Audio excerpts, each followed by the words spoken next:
krisis itu nggak nunggu siapa-siapa. Dia datang kayak badai malam-malam pas kita lagi lengah. Harga naik, pasar sepi, kerjaan makin gak pasti. Tapi anehnya, ada beberapa usaha yang justru makin hidup. Kayak mereka punya tameng yang gak bisa ditembus krisis. Penasaran kan kenapa bisa begitu? Coba stay dulu. Siapa tahu ini jadi info paling penting buat kamu. Banyak bisnis nanti bakal goyang. Tapi ada 7 usaha yang bukan cuma bertahan, malah diprediksi makin cuan dari tahun 2026 sampai 2030. Bukan teori kosong, tapi pola ekonomi yang udah kebukti dari krisis-krisis sebelumnya. Kalau kamu lagi cari arah baru, mungkin salah satunya cocok buat kamu. Yang menarik adalah, 7 usaha ini nggak butuh modal besar.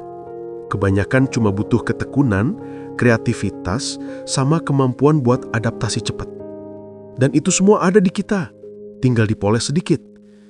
Makanya, sebelum lanjut, coba tebak, usaha apa yang paling tahan krisis menurut kamu? Nanti kita masuk ke pembahasan lengkap. Dari pertanian kecil, kuliner rumahan, jasa reparasi, sampai bisnis komunitas. Semua punya satu kesamaan. Mereka tumbuh karena kebutuhan manusia, bukan tren musiman. Kalau kamu pernah coba salah satunya, komen pernah biar aku bisa baca pengalamanmu. Dan ingat, krisis 2026 sampai 2030 mungkin akan jadi babak paling berat dalam hidup banyak orang. Tapi justru di situ selalu ada peluang buat orang-orang yang berani. Siapa tahu salah satunya adalah langkah pertama kamu. Yuk, kita mulai dari usaha pertama. Siap?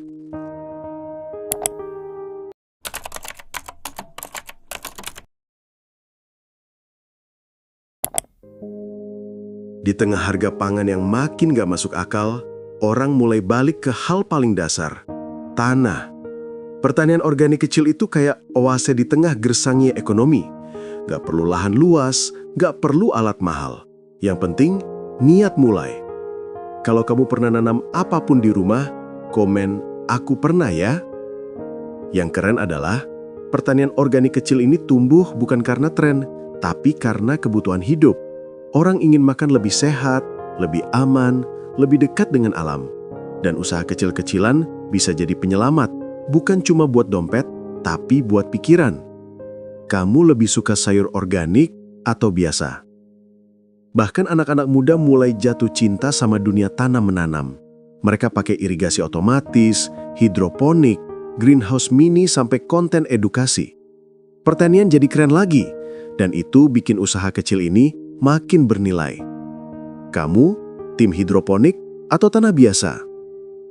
Yang bikin usaha ini tahan badai adalah satu hal, kebutuhan makan gak pernah berhenti. Mau krisis, mau enggak, orang tetap butuh sayur, tetap butuh pangan segar. Dan kalau kamu bisa suplai yang sehat dan aman, kamu menang. Setuju nggak? Kasih emoji plan kalau setuju. Kerennya lagi, pertanian organik kecil itu dekat dengan hati masyarakat. Banyak yang bikin sistem pre-order mingguan, packing ramah lingkungan, sampai komunitas berbagi bibit.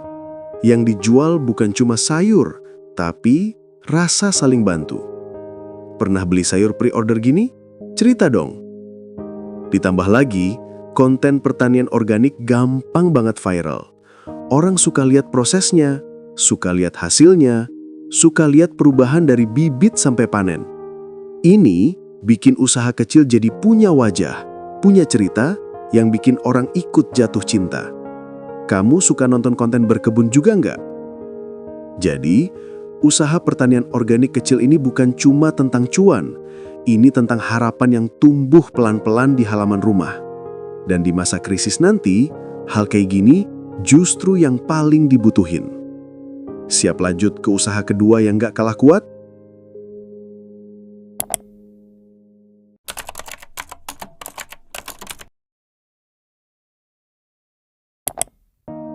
Waktu makan di luar makin mahal. Orang akhirnya balik nyari rasa yang paling mereka percaya. Rasa rumah. Dari dapur kecil, wajan sederhana, lahir bisnis kuliner rumahan yang justru makin laris di masa krisis. Kamu tim masak sendiri atau beli? Yang dijual bukan cuma makanan, tapi rasa pulang. Rasa aman, rasa yang bikin orang tenang di tengah dunia yang lagi kacau. Dan rasa seperti itu gak pernah kehilangan pembeli. Menu rumahan favorit kamu apa? Frozen food juga naik daun. Praktis, cepat, dan jauh lebih hemat daripada makan di luar. Dari ayam suwir pedas, empek-empek beku, sampai lauk khas daerah, semuanya jadi peluang cuan yang stabil. Kamu pernah beli frozen food lokal? Yang bikin usaha kuliner bertahan adalah emosinya. Ada cerita di balik setiap resep. Resep ibu, sambal khas daerah, cemilan masa kecil. Cerita kayak gini bikin pembeli setia, bahkan rela order tiap minggu. Punya makanan nostalgia favorit?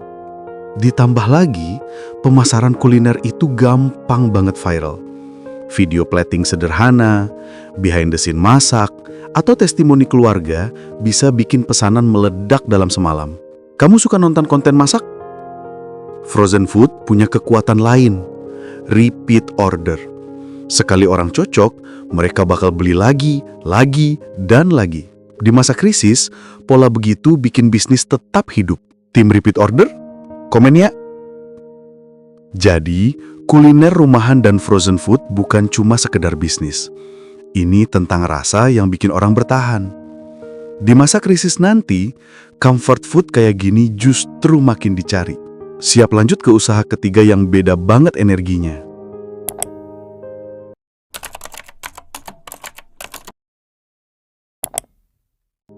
Di masa krisis, orang makin hitung-hitung. Barang rusak, nggak langsung beli baru. Motor diservis, HP diganti komponennya, AC dibersihkan. Dari sini, jasa reparasi tiba-tiba jadi penyelamat. Kamu tim perbaiki dulu atau beli baru? Bisnis reparasi itu unik. Semakin banyak orang hemat, semakin laku. Ini bisnis yang selalu hidup. Dari dulu sampai nanti, karena manusia akan selalu punya barang yang rusak. Pernah pakai jasa reparasi murah tapi berkualitas? Yang bikin jasa reparasi makin cuan di era 2026 adalah perubahan pola hidup. Orang lebih memilih memperpanjang usia barang daripada beli baru, lebih ramah kantong dan lebih ramah bumi. Setuju nggak kalau reparasi itu underrated?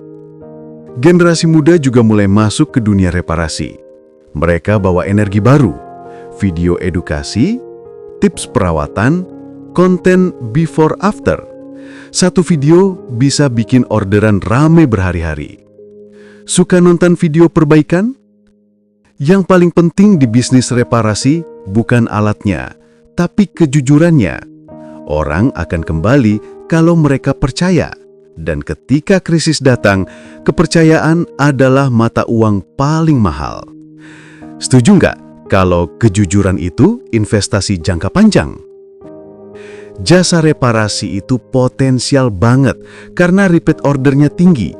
Semakin banyak barang dipakai, semakin sering rusak. Dan orang selalu butuh seseorang yang bisa memperbaiki. Pernah punya tukang servis langganan? Intinya, jasa reparasi bakal tetap hidup dari 2026 sampai kapanpun. Karena selama barang bisa rusak, bisnis ini tetap dibutuhkan. Siap masuk ke usaha keempat yang lebih hijau dan penuh peluang?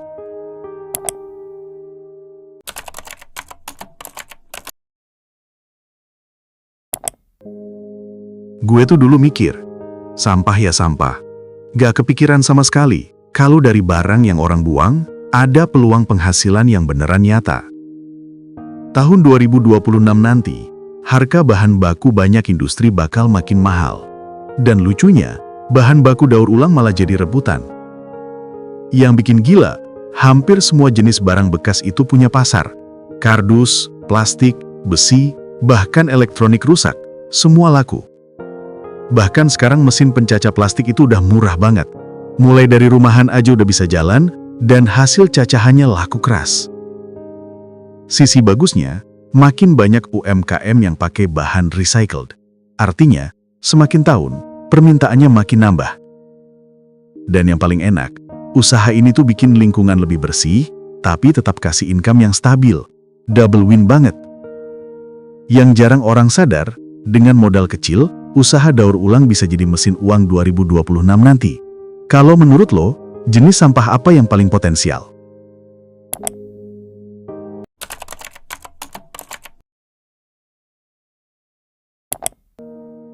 Sekarang tuh orang makin sibuk. Tahun 2026 nanti, makin banyak yang milih bayar jasa kebersihan daripada capek beberes sendiri. Gedung apartemen makin banyak, kos-kosan makin rapi kayak hotel. Semuanya butuh jasa cleaning yang cepet dan rapih. Yang bikin gampang, modalnya nggak gila-gilaan.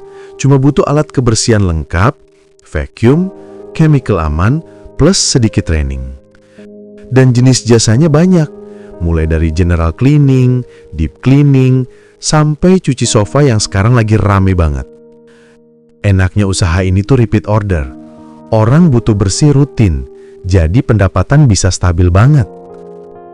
Kalau mau kecil-kecilan, jalan sendiri dulu juga bisa. Kalau mau gede, bangun tim dan kerjasama dengan kos, kantor, atau apartemen.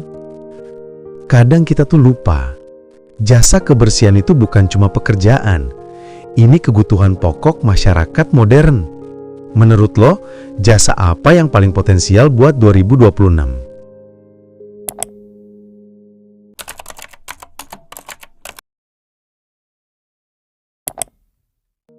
Selama orang masih buka HP, selama jempol masih scroll, jasa digital tuh nggak akan mati. Bahkan di tengah krisis, permintaan konten justru makin naik. Ketika bisnis lain sekarat, ada satu hal yang tetap mereka cari, cara buat tetap terlihat. Dan disitulah jasa digital punya tempat spesial. Kelebihan terbesar dari usaha digital, modalnya kecil. Yang paling mahal justru kreativitas dan konsistensi.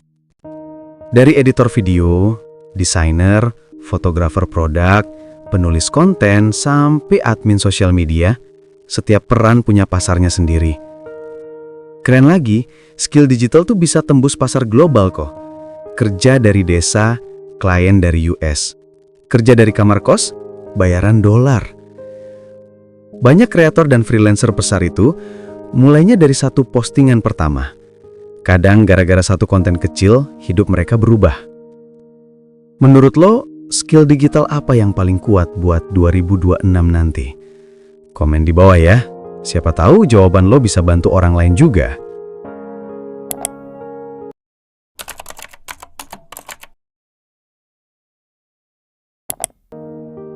Semakin dunia goyah, semakin orang balik ke hal yang paling dasar, kebersamaan.